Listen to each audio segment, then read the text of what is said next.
Well, hello there. It's that time again.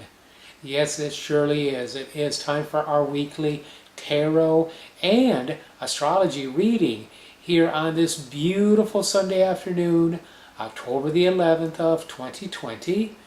And as usual, I will go over some Tarot de Marseille trump cards that I have drawn at random for the upcoming week, and then we'll look at some astrology. As always, it will be interesting, so please do stay tuned.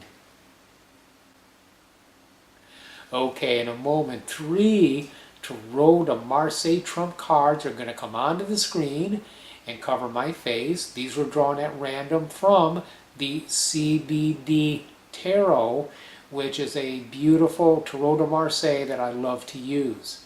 The cards that I've drawn for our upcoming week are the Pope, or Hierophant in the modern terminology, the Devil, and the Hermit. The Pope is preaching, pontificating, expressing himself, holding a scepter of power, or key, so to speak, of power. Before him are 2 acolytes, or devotees, or students, however you want to say it, that are kneeling before him. Now we go to the next frame and we see that the Pope has become the devil. The 2 acolytes now are slaves chained before the devil. The devil has in one hand a flaming torch. The other hand he's sort of making a gesture of mockery, or waving, so to speak. Now the Hermit is looking at the devil, holding up his lantern, examining very carefully. In his other hand is his walking stick, with which he can keep a distance from things if he needs to. So perhaps we could say that the Pope is our tendency to express ourselves and to come on perhaps strongly with our opinions, as we do have a very divisive time in this country right now with our upcoming election. But it's very easy to get snared into anger, very easy to get snared by bigotry, narrow-mindedness. This is what we could look at as perhaps the devil. So the idea is to try to step back a little bit, like the Hermit, shine that light and say, okay, let's go ahead and not be so vicious. Let's go ahead and not be so judgmental. Let's go ahead and back up and just carefully look at things before we sprout off at the mouth or before we disrespect others. Okay, that's kind of the message I got when I looked at these cards, and when I go up on Facebook and I look at what people are saying. You know, it gets wearying. The wars, the battles, the wars of words, the conflicts. You know, let's make America civil again. Why don't we try that?